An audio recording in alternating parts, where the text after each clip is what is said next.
Hey, good morning, everybody. It is 9 a.m. Thanks for joining us on our live stream here on WGRZ Plus. This is Daybreak Plus, where we're on for the next half hour talking about beautiful, there we go. Beautiful skies. There was a little delay in the traffic. Not so much beautiful skies. We're talking about the snow that you said was going to be coming all morning long with, you know, toward the end of the commute is when you said the snow would be coming. And it started right at about, let's see, 8:30 or so. So that's, we got one right. We got one right. I'm kidding. All right, so yeah, as you can see, snow is developing, and this is quickly, Melissa, going to turn into a lake effect snow this afafternoon. So how much? So for Buffalo, 1 to 2 inches, not a big deal. And the North Towns too, which we've had to shovel maybe once this entire season. It's been a really bizarre season. Yeah. There will be, enough. It's not going to be much. Now, for the South Towns and the Southern Tier, a lot more. Typical, because this one will last into Thursday morning. So, but the Buffalo portion, there's going to be on and off snow for the next couple of days, but the accumulations will be pretty light. Right. We're also looking at the cold temps, though, which don't seem to want to give up at all. And I mean, right now it's in the 30s, but it feels so much colder because of the wind. But I'm already thinking about next Sunday night's Bills game. Yeah. Is there going to be, do you think they're going to need shovelers this week? I don't think so. Because the heaviest snow will come to an end on Thursday. Well, I'm thinking out loud. Yeah. The heaviest snow comes to an end on Thursday, and the game's on Sunday, so they should have time to remove the snow that falls. Because the stadium is going to get 6 to 8 inches of snow over the coming days. Okay. All right. Let me step out of the way, and you can do some weather forecasting. Weather stuff. Some weather things. Okay. Let's get to it and show you what we've got. First of all, let's talk about the advisories and any warnings that we have, because it does appear that we have a couple of things going on. First of all, winter weather advisory for northern Erie and Genesee County, where a quick 1 to 3 inches possible today. It's further to the south, though, that we see lake effect snow warnings starting at 1 o'clock today, all the way through early Thursday morning. This is an area, southern Erie County, mainly the Boston Hills and points south, could get up to 10 to 20 inches of snow. So that's kind of the setup. So let's get to the forecast details, and we'll take you through future look as well. But what I wanted to say is that right now, it appears this is kind of coming in a couple waves. First of all, we've got this burst of snow this morning that will last for a little while longer. Then we transition to lake effect snows that take over, especially south of Buffalo. And temperatures will be falling and winds picking up. Winds have already been gusting to over 40 to 45 miles an hour with the falling temperatures. So yeah, we currently see a 40-mile-an-hour wind gust at Buffalo. So a sign of, some blowing snow with some of the snow falling. Now, temperatures are in the low 30s. They're going to fall into the 20s this afternoon. So there comes some of that lake effects. Well, I should call it a snow associated with a cold front. Behind it, lake effect snows will begin to kick in and temperatures will continue to fall. You can see that cold air funneling in. Future look shows the lake effect band settling over southern Erie County, and then it looks like to kind of sit there this afternoon and evening, then begin to slide south down into ski country overnight tonight, then possibly kind of heading back north as we head towards tomorrow morning and then into the afternoon. Let's take a look at a broad view of snowfall totals. 1 to 2 inches Buffalo, 3 to 4 for the South Towns. Hamburg, the deeper South Towns, 8 to 10 inches. This is all the way through Wednesday, 10 to 20 across the Chautauqua Ridge and the Boston Hills. Long range forecast looks like this for Buffalo. A weather impact alert today for the snow that's falling now. Then we have snow showers through Thursday, dry weather, a little warmer by Friday.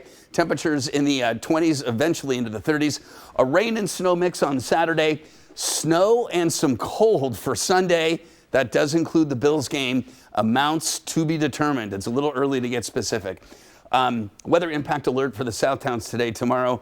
Southern Tier tomorrow only. And then snow showers Wednesday, Thursday. And then some rain and snow showers, Melissa, Saturday with some snow on Sunday. And we're going to get more into the Bills forecast coming up. Okay, yeah, we do need to talk about that because it would have been nice for the Bills to play on Saturday weather-wise because of the temps. I don't think so. No. The rain and snow is awful. Yeah, that's true. And that could be the case. So I would Wet prefer. snow is not lovely. Yes. And you wanted the Bills to have an extra day, too, Yeah. because if they were playing on Saturday, that would have been a short week prepping for the Either Ravens. day is not going to be ideal weather, Right. and it's going to feel 10 to 15 degrees colder Sunday versus yesterday. And you can wear battery-operated, like heated vests and gloves now in the stadium. So you Is might. that a thing? Yeah, Never I heard wore of battery-operated vests? Yeah, and heated gloves, because with gloves you can put hand warmers in, Right. but it doesn't help your fingertips. Right. So I borrowed my friend Carolyn's gloves for the last game that we went to, and they keep your hands so warm. So you can get those at like local stores too. So you might want to go and pick those up before the game. One of the great mysteries in life on how those little heat warmers work. You take this thing and you do this to it, and all of a sudden it turns 200 degrees. Right. And there's a chemical ice reaction. packs too. Where Ice packs when you get an injury and you shake it. It's just, it's not too hard of a scientific experiment. It still amazes me. The little things in life. Yes. Right. Okay, let's talk about the Bills game a little bit. They took care of business in the wild card round. It was a little scary after the first drive, but then they made easy work of the Broncos at Highmark Stadium after that. The final score, 31-7. Yeah, the Broncos scored those 7 and then never put another point on the board. And of course, Josh Allen all day long was just doing Josh Allen things. Big play here. Trying to go up top for it. He wants to run for it, Jim. He wants to just go get it with his legs. He's trying to find it. Wasn't there, so now he's got to throw it deep to the end zone. And was that caught? Yes! Ty Johnson scrapes it off the ground, above the ground for the touchdown. That is just one of the amazing things about Josh Allen and why he should be MVP in my opinion. And Ty Johnson. Right when you think that there's nothing that Josh Allen can do, he just does something and he makes it work. But Ty Johnson, I was at the game, lucky enough to be at the game with Elliot, and we were looking at the replay on the scoreboard. You can't hear the analysts talking about whether that's a good touchdown or not. We were both like, yeah, I don't think they're going to keep that one as a touchdown. His knees were down, but the legs were up. So yeah, I couldn't hear the analysts either. And it took a little while, but then they got the call from New York. Thank goodness, from the eyes in the sky. But they team did a touchdown, and that was the right call. Yeah. It was a fun game. And it was a flick of the wrist that Josh did to get that pass from the 30-yard line into the back of the end zone. Makes it look so easy. It's incredible. And the Bills fired on all cylinders at the stadium, and it made for a really energetic atmosphere, not only in the stadium, but also in the locker room after the game. Take a listen to what they had to say after the game. I'm gonna tell you what, man. How about those Buffalo Bills? Right here, baby! Right here! You prepare all week, man. You prepared all week for it. You come out with a mindset, feeding each other, offense, defense, special teams, working together as one. That's what a great football team does. Well done, man. Great job. All right, hey, O-line and D-line. It's going through you. I'm just telling you right now. It's going through you every dang week. Every dang week. 220-some yards rushing. Great job.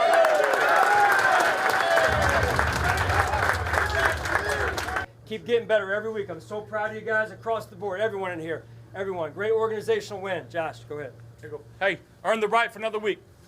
Let's keep getting better, all right? Watch this. Enjoy this shit. Let's keep going. 1, 2, 3, 1, 2, 3. All right, 1 win down, 3 to go. That Sean McDermott clap, which is just a meme everywhere. It's like a cup. Right.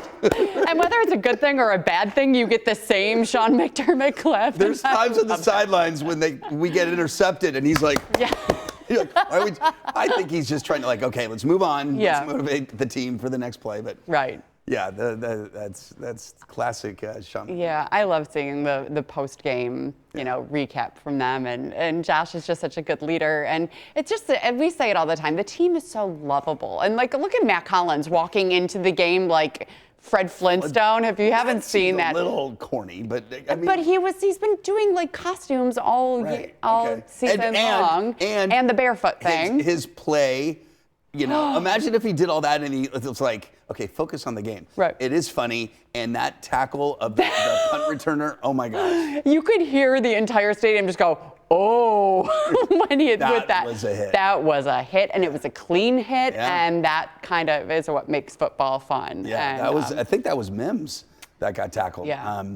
But yeah, that was a great play. Yeah, it was so good. And yeah, I was lucky enough to be there. You were there too with Francesca, and your two kids like have gone in waves of liking the Bills and not, or being interested or not being in. They've always been interested, but my son has gotten into this place. I understand it's just kind of anxious, and there's a lot of anxiety about a game and being there, and he just enjoys the comfort of watching it in his space. Sure.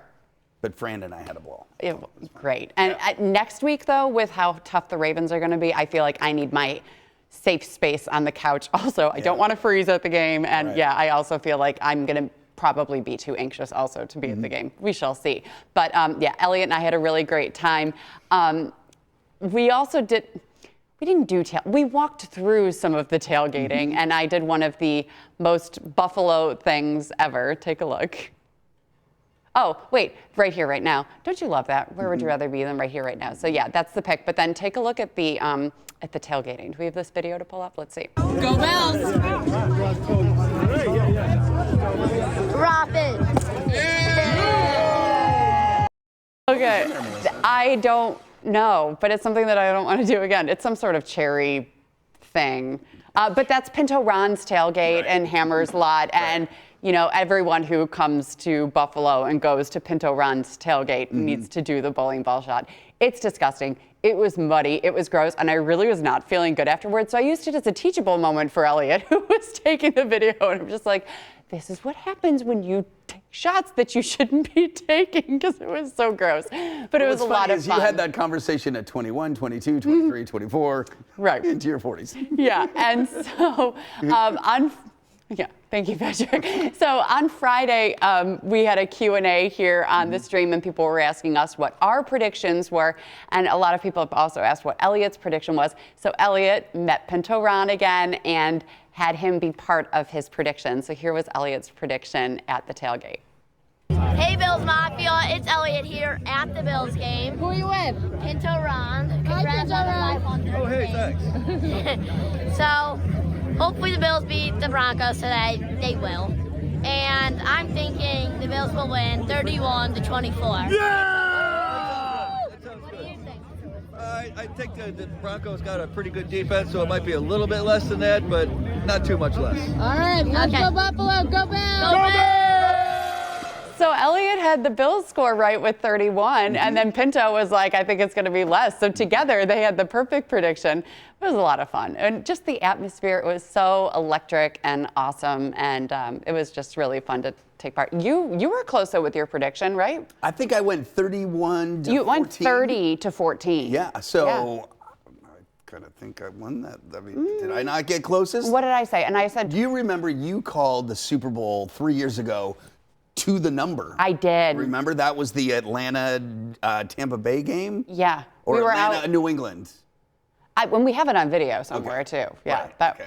Anyway, so you have a history of predicting pretty good scores, or being accurate. Yeah, we'll talk about predictions for the Ravens game a little bit later once we know how our team is as far as injuries go and everything. Oh, here were our predictions. Let's see what our predictions were. I'm thinking Bills 21-10. Oh, I think they'll score more than that. Oh, they have a good defense though. I'm going to go 30-14. Okay. All right. We hope so. Go Bills. All right. We'll continue to do our predictions throughout the I run. said 31 for 30. What did I say? 30, 14? I don't know. I wasn't listening because you were too focused on what you were doing with your hands. Right. It's sometimes 30 to 14, and it was 31 to 10. So good for us to go back and watch ourselves every once in a while and see our bad habits. And improvements we need to make. Yeah. Oh, this isn't working. One of the other questions we had was, do I run my own prompter? This is a prompter thing, so I'm running the prompter here, which is not working very well. One of the other cool things, did you like the flyover? It was cool. The only thing is, and this is hard, I think they mistimed it a little bit during the national anthem. Yeah, that was my video. Yeah, we would expect it to be at the end. I mean, come on. They have to time it. They take off usually at Niagara Airfield. And to time it perfectly. It's just, it was right when she was in like the peak of her song that Right. flew over. Which she was from The Voice also. There's a lot of controversy about whether she was good or not. I liked her. I thought she was great. fantastic. And she was sitting near me and she was very, very sweet. But this was a little detail about it. It was a 4-ship flyover for the game. One was from the 107th Fighter Squadron out of Michigan. The other 3, you know where they're from? Don't know. Maryland. The 104th fighter jets, they call themselves the Fighting O's, and they're from the Maryland Air National Guard A-10 Warthog aircraft. They're actually going to be retired in 2025, ending their flying mission of 40 years. But I met with the pilots. I saw them at the game, so I was chatting with them, and I didn't know originally where they were from. And they're like, yeah, we're out of Baltimore. So that's why I'm bringing this up. There they are. They were very, very sweet. They were taking pictures with all the kids that were there. And there were a couple who were local. Most of them were not local, though. But they're like, yeah, we're from Baltimore. And so just getting ready for the Ravens to come next week. I think it will be a different flyover next week and not. It was a great flyover. I thought her voice was very good. Yeah. Beautiful name, too. What was her name? It was this... Bella. Bella, I don't know, it just sounded like an opera singer. But the flyover, it just right in the heart of her song, they flew over, so there was a part you couldn't really hear. But anyway, it was good. So while the Bills Mafia celebrate the huge win, the players now turn their focus to Baltimore. And the Bills have a bit of an interesting history with the Ravens. Josh Allen and Lamar Jackson were in the same draft class, and both quarterbacks faced questions coming out of college, and they've silenced their critics. Head-to-head, Jackson is 3-1 against the Bills in the regular season. However, Allen has a win over the Ravens in the playoffs. That's 17-3 win at Highmark Stadium back in 2020. Now, Lamar did not finish that game, though, because he had a concussion after he threw that game-changing pick 6. And we all remember this game from earlier this year. It was Baltimore's night in week 4 when they went into Highmark and just beat up the Bills. Final score 35-10. I think it was there. Wasn't it? Yeah, it was there. You're right. And anyway. But since that time, both Lamar and Josh have put up historic seasons, further building the anticipation for this upcoming game.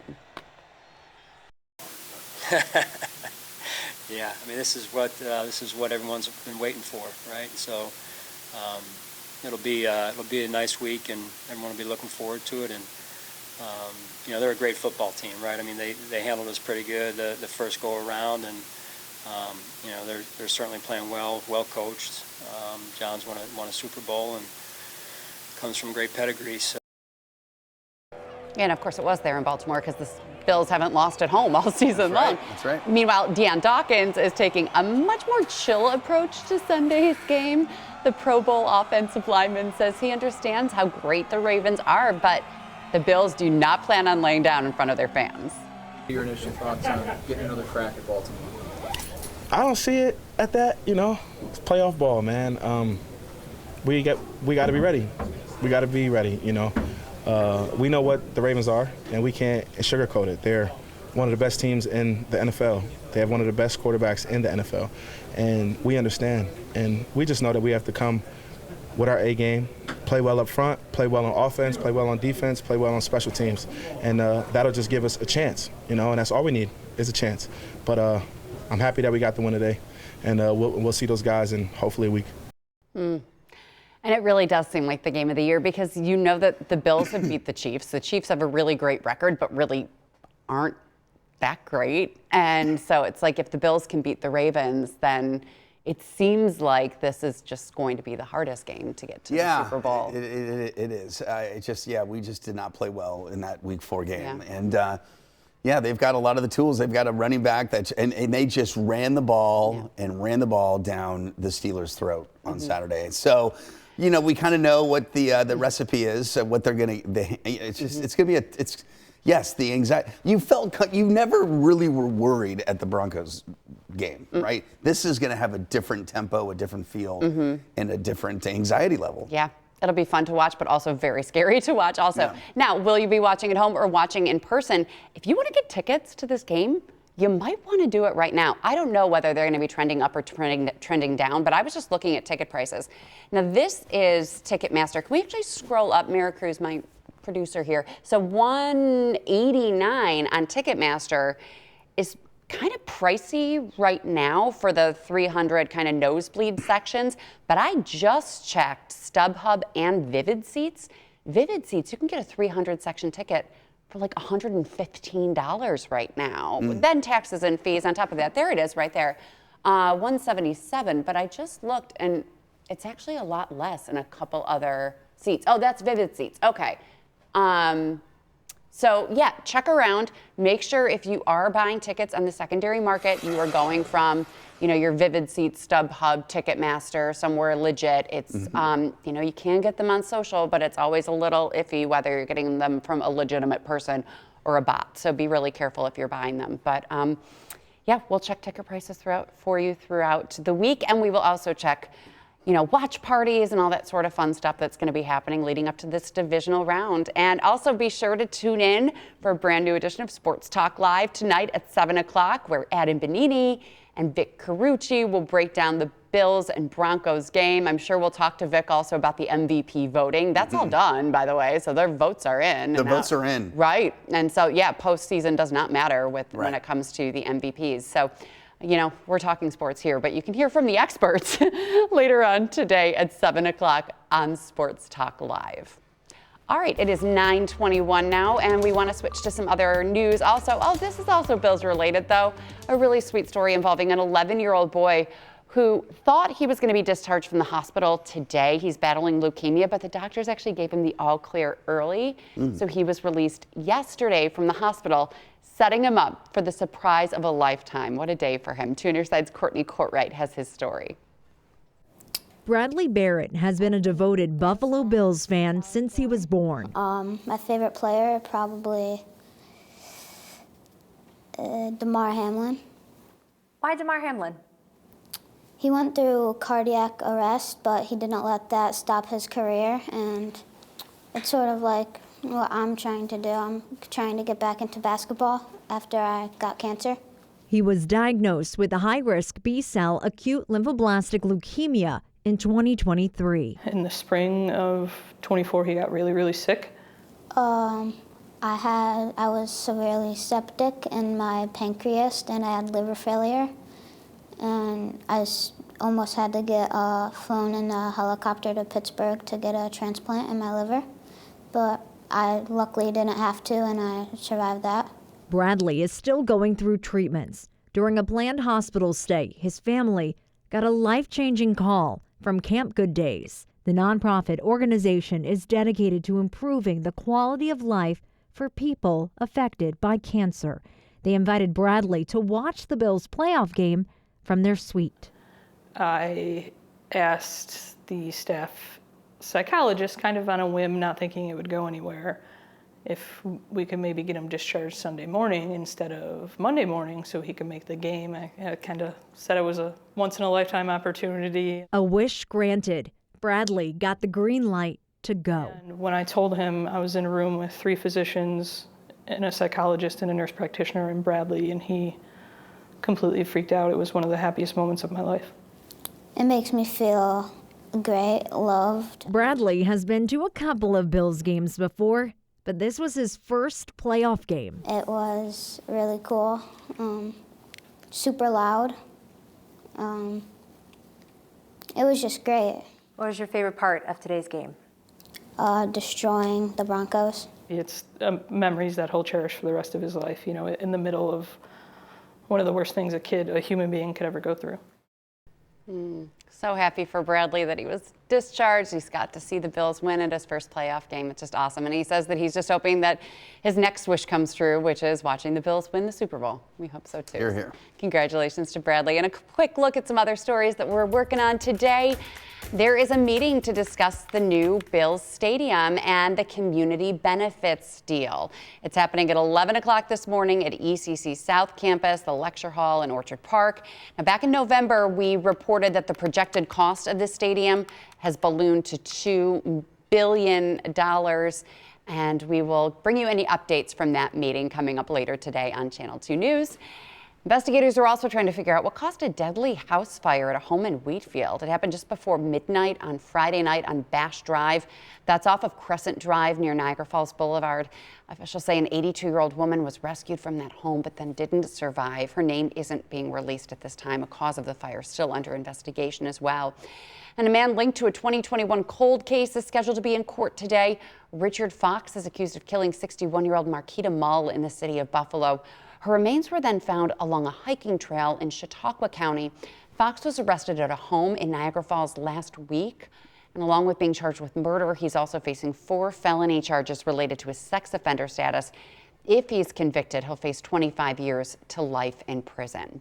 We're also following the latest out of Los Angeles, which is bracing for a new week of high winds, and that could fuel more deadly infernos ripping through different pockets of Los Angeles and Southern California. The wildfires are responsible for the deaths of at least 24 people right now, but as they're going through the rubble, that number could definitely increase. Lots of people are missing as well.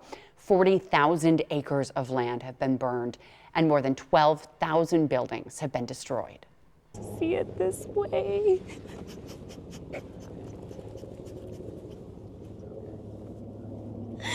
I never thought I would live through something like this. This is an absolute nightmare. This is an apocalyptic movie. There's no way to assess really the magnitude of this situation. And the biggest fire that crews have been battling is the Palisades fire, which is considered the most destructive in Los Angeles history. Right now, it's only about 13% contained. And this weekend marked, in other news, the first snow to fall in Georgia in 7 years. It might still be causing some headaches for travelers, too. The storm resulted in nearly 900 flights at Hartsfield-Jackson International Airport, the busiest airport in the country in Atlanta, getting canceled. More than 350 flights delayed on Saturday. The TSA says it did put in extra staff to try to handle the high volume of people who were impacted by the winter weather there. So just nasty there. And this is a live look right now at Grand Island, right by Fantasy Island there. Everything looking fine, but just some snowy roads out there this morning, but no snow flying in the north towns right now. Everything looking okay. Yeah, I'm going to get the latest radar here just because it did appear that we did have a burst of snow moving through, let me zoom out a little bit, through downtown. There it is. And, oh, that's funny. The maps aren't really filled in yet, but there we go. Oh. Okay, so you can see Grand Island. Actually, there is a little bit of a break there, but yeah, there's going to be some light snow moving through. Okay, want to talk about Sunday's game. This next Sunday and the weather coming our way. Here's what we know. Cold for sure. That's a lock, okay?